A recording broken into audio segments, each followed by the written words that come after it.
and let me know if you can hear me or not. Because I don't want to start reading if nobody can hear me. That would just be silly, wouldn't it?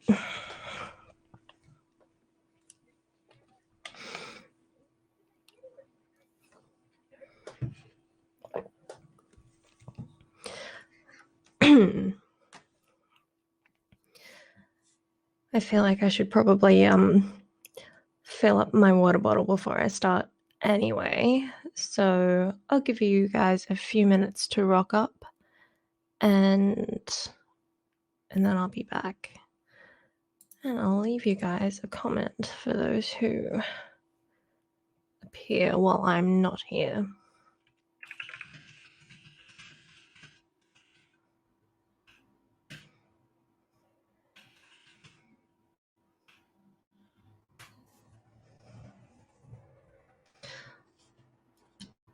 I'm going to mute myself just in case.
Took you long enough to tell me that you couldn't hear me.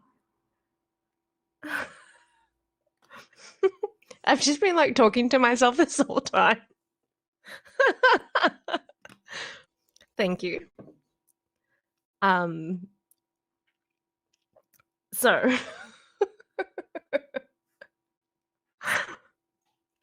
I was saying you must be subbed because you got notified and I can see that you're commenting from YouTube.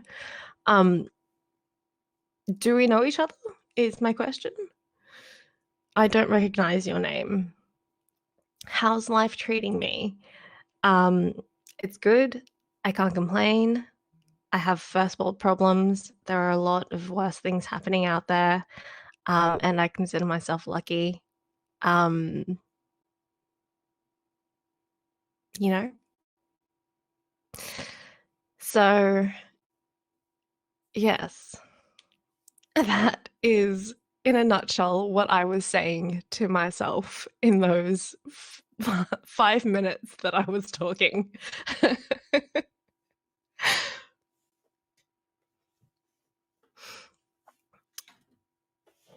I was just waiting. I think I'll wait a couple more minutes to see if anyone hops in, and if they don't, then I will start reading. I am Australian. A lot of people get confused and think that I am from New Zealand or the UK. You're not staying because you should be asleep. That's okay. But thank you for popping in and saying hi. Yep, I'll wait a couple minutes and then I'll read my story. So I think am I recording this? No, I'm not.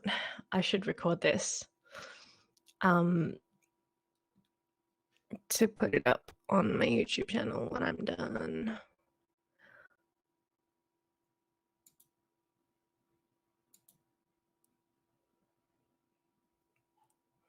I think that's the recordy button. Hope it works. Hope it records. Actually, last time I did this, trying to record from the Logitech app thing, it recorded video but no sound. And I was like, well, that was dumb. Maybe I should. No, that might not work. Just wanted to say I approve of stories. Oh, thank you. I appreciate that, Andrew. Since you're the only person that I know that is reading entire books. Have you finished reading Moby Dick? I bet you did. Like, you'll be like, yeah, dude, like 2 months ago, where have you been?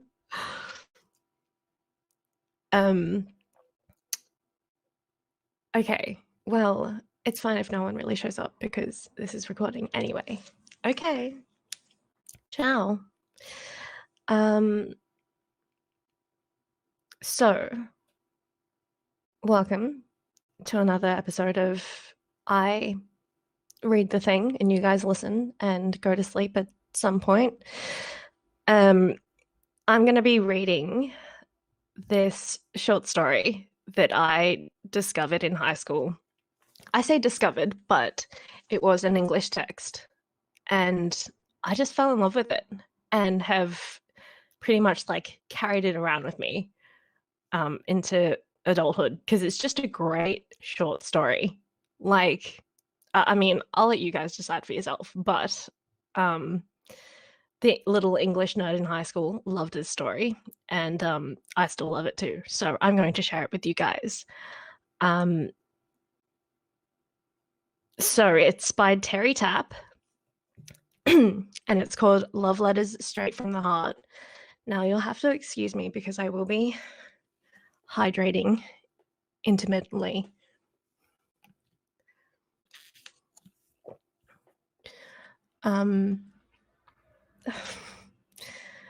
Okay.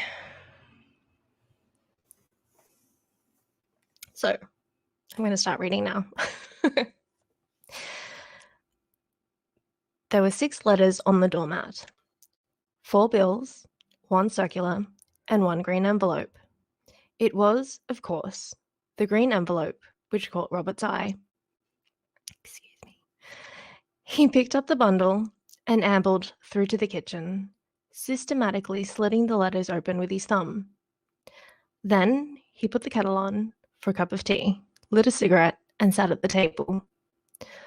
Purposely teasing himself, he opened the accounts, read them, and placed them to one side, envelopes in a neat pile, ready for the waste bin. The circular came next, and Robert spent a tantalizing 2 minutes deciding he did not require a set of see as you cook cards. Now for the green envelope. At that moment, the kettle whistled, and, with a rueful grin, Robert went to the stove and poured the boiling water over the tea in the pot. His heart was pounding. With not so much as a glance at the green envelope, he poured the milk into the cup, added sugar, and waited for the tea to infuse. And all the while his stomach was knotted with a curious mixture of guilt and excitement.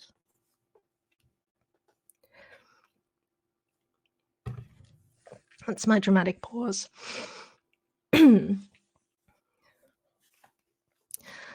I'll write to you, she had said.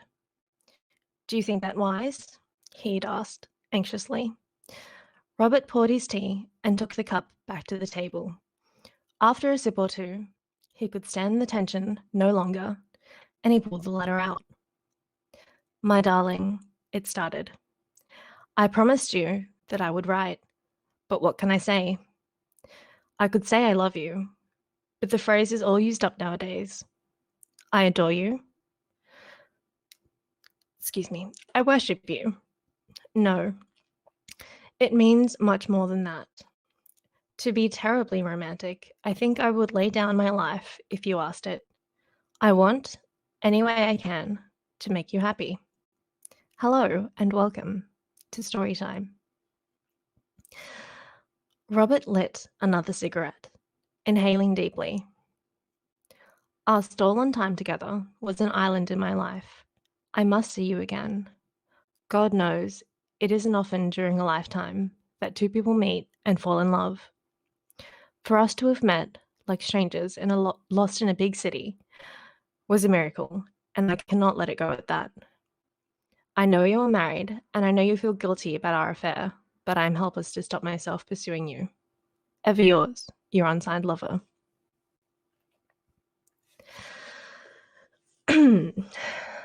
Robert read it again and again. He drank his tea and smoked another cigarette, and then read the letter through again, savouring each word like a fine, rare wine. Who would have guessed that he, a middle-aged executive, would fall madly, crazily in love with a girl half his age?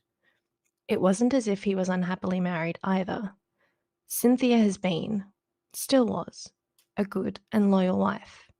He bit his lip, struggling against the guilt which surged through him. Another cup of tea and cigarette. Sorry, just hand bashed my microphone. Oh goodness. What would he do if she became too serious? Would he be prepared to give up everything for her? Divorce? Oh God, he thought, not that. Yes, he loved her, and she was obviously madly in love with him.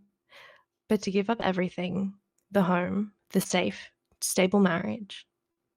Yet again, he read the letter, his thoughts clashing against his skull like steel pins until he could no longer think properly. Did he love her? Did he love her more than he loved Cynthia? How could a man answer such a thing? They were separate loves, pigeonholed, word-proof emotions which could not possibly be mixed. He would, no matter what, always love his wife. Yet, he could not deny it. He was like a schoolboy at the thought of spending more time with his new love. As he placed another cigarette between his lips, Cynthia came into the kitchen to start breakfast. Tea in the pot, he said, as he always did. She nodded, removed a cigarette from his pack and lit it. Just a boiled egg, he told her in reply to her upraised eyebrows. Funny that Cynthia never had to speak. A look here, a nod there, and that was all that was needed. He observed her anew. Dressing gown, tatty slippers, hair not yet brushed. She stood over the stove, cigarette dangling from her lips, thoughts a million miles away. Yet, as soon as she had prepared his breakfast, it would take but 10 or 15 minutes to transform. She would be washed, dressed in something smart, and her makeup would be flawless. Robert grinned. It was a dilemma. What are you smiling at? She asked suddenly. Nothing, he said. She shrugged. Did I hear the postman? Yes, he answered, suddenly realizing that he was holding the green letter in his hands. Anything interesting? She said. His heart went thump, thump, thump. Nothing much, just a few bills and a circular. Nothing else? No. She placed the egg in the boiling water, noticed the shell was cracked, and said, Damn, causing a cylinder of ash to fall from her cigarette into the boiling water. Again, she shrugged, then went to the table and laid plates and knives and spoons. What's this? She asked, picking up the green envelope. I thought you said it was only bills and things. Nothing, he replied, noting with some annoyance that his voice was trembling. It's a letter, she said. Robert pushed the corner of the green page deep into his pocket. Just business, he told her. Anyway, you know we have this thing about reading each other's mail. This happens to be private. She held the envelope between the forefinger and thumb as if it were infected. In that case, she replied, perhaps you would be so kind as to tell me why you opened a letter which is addressed to me. And that's the end. I hope you guys enjoyed that. I don't know, every time I read it, I'm just like, I love this short story. It's just so well written. And it's fun because it's like not written for kids, you know? Like the audience that it's written for, they've done it really well. Right? It was a good story. And it's difficult to write a good short story. I can tell you that much from all the practice that I got in high school.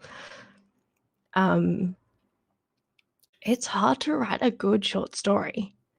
It has to have a particular structure. And it needs to go through all those stages